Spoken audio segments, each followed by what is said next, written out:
हज़रत आदम अलैहिस्सलाम को तमाम फरिश्तों ने सजदा किया। ये उनका मकाम, उनका मर्तबा, ईच एंड एवरी एंजल, तमाम फरिश्तों ने।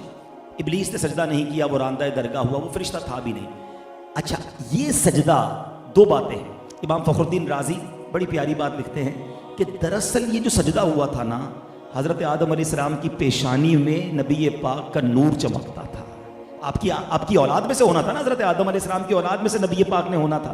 तो हज़रत आदम अलैहिस्सलाम की पेशानी पर नबी पाक का नूर चमकता था। फरिश्तों ने दरअसल उस नूर को सजदा किया।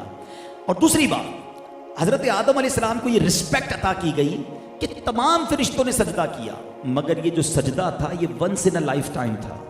जुम्मा का दिन था, जवाल के वक्त ये सजदा शुरू हुआ और असर तक रहा, ठीक है। लेकिन एक बार हुआ। अब जरा जो अरबी ग्रामर जानते हैं, उलमा बैठे हैं, इस आयत की खूबसूरती समझिए। इन्नल्लाह व मलाइकतहू युसल्लूना अलन नबी। युसल्लून का जो लफ्ज़ है ये कंटिन्यू वर्ब पर दलालत करता है। ये एक फेल एक बार नहीं हुआ। ये नहीं फरमाया कि अल्लाह और उसके फरिश्तों ने एक बार दुरूद पढ़ दिया, मोमिनो अब तुम भी पढ़ लो। नहीं, ये युसल्लून का मतलब है ये अमल मुसलसल जारी है।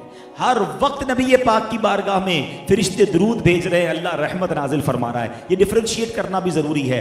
अल्लाह का दुरूद भेजना और है, फरिश्तों और हमारा दुरूद पढ़ना और है। हम इल्तिजा करते हैं अल्लाह की बारगाह में, या अल्लाह उन पर रहमतें भेज दे, और अल्लाह नबी पाक पर रहमतें मुसलसल बरसा रहा है। पूरे कुरान में कोई एक हुक्म ऐसा नहीं है जिस पर रब फरमाए मैं भी करता हूँ, फरिश्ते भी करते हैं, मेरे बंदो तुम भी शामिल हो जाओ। ये फ़कत दुरूद पाक का अमल है जो रब फरमा रहा है कि रब भी उन पर दुरूद नाजिल फरमा रहा है, रहमतें नाजिल फरमा रहा है, फरिश्ते भी दुरूद भेज रहे हैं, मेरे बंदो तुम भी शामिल हो जाओ। अब जरा गौर कीजिए कि हमारे आका अलैहिस्सलाम को हमारे दुरूद की हाजत है?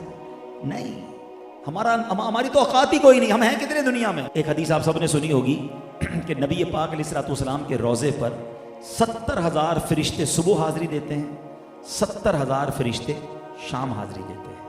इट मीन्स 12 घंटे की अप्रॉक्सीमेटली हाजिरी है।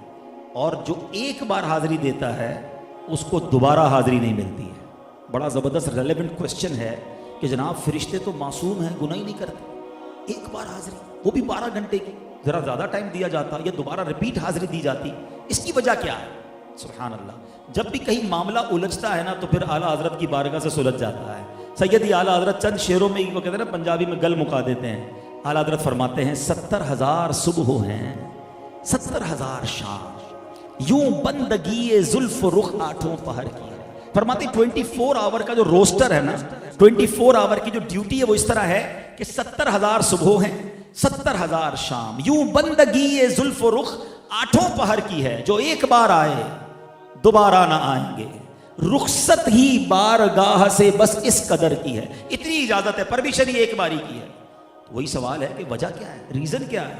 अब आला हज़रत जवाब देते हैं, ये बदलियां ना हो तो करोड़ों की आस जाए, और ये बारगाह मरहमते आम तर की है। फरमाते अगर ये ड्यूटी ना लगाई जाती ना तो फरिश्ते इतने हैं, each and every angel want to, वो चाहते हैं कि नबी पाक के दरबार में हाजिरी दें। अगर ये टाइम बढ़ा दिया जाता 12 घंटे से ज्यादा, या बार बार आने दिया जाता, तो नबी पाक की बारगाह से करोड़ों हाजिरी से रह जाते। समझ के आई बात कि फरिश्ते हैं कितने। अब जरा कभी अकेले में बैठकर कैलकुलेटर खोलिएगा, एक दिन में कितने फरिश्तों ने हाजिरी देनी है? 1,40,000, ठीक है। अब एक साल में कितनों ने देनी है? 100 साल में कितनों ने देनी है? 1400 साल हो गए हैं, अब उससे ज्यादा वक्त हो गया है। नबी पाक रोज़ा अनवर में मौजूद है, हाजिरी जारी है, और अल्लाह जानता है क़यामत कब आएगी, तब तक जारी रहनी है। इसका मतलब ये हुआ आपके सारे कैलकुलेटर, सारी कैलकुलेशन बेकार हो जाएगी, वो जवाब खत्म हो जाएगा। इतने फरिश्ते हैं, अनकाउंटेबल, मगर कर क्या रहे हैं? ड्यूटी क्या है? इन्नल्लाह व मलाइकतहू युसल्लूना अलन नबी। यानी नबी पाक पर अरबों खरबों भी लफ्ज थोड़ा है, इतने दुरूद रोजाना मिनट मिनट पहुंच रहे हैं। तो मेरी आपकी दुरूद की कोई हाजत नहीं है उन्हें, ठीक है। हमारी मेमनी में कहते हैं ना, खटाते हैं, बेसिकली हमें खटाया गया है, हमें चांस दिया गया है, ईमान वालों तुम भी पढ़ लो, तुम्हारा काम भी हो जाएगा, तुम्हारी भी झोली भर दी जाएगी, तुम पर भी रहमत बरस जाएंगी, तुम्हें भी शफाअत मिल जाएगी। बेसिकली हमें मौका दिया है, और ये कुरानी हुक्म है। इतना कमाल का वजीफा होने के बावजूद हम कितना दुरूद पढ़ते हैं? अपने शेड्यूल को देखें हैं। हम हमारे शेड्यूल में हर चीज़ की जगह निकल आती है। अभी मैं देख रहा था एक साहब से मुलाकात करने गया, पता चला जिम गए। मैंने कहा यार अब रमज़ान में भी जिम नहीं छोड़ा। जिम तो ज़रूरी है ना सेहत के लिए। यानी आपने जो ज़रूरी है वो सब शामिल रखा। पूरे दिन में दुरूद टाइम क्या रखा आपने? ना करें ऐसा। दुरूद के बगैर ज़िंदगी ना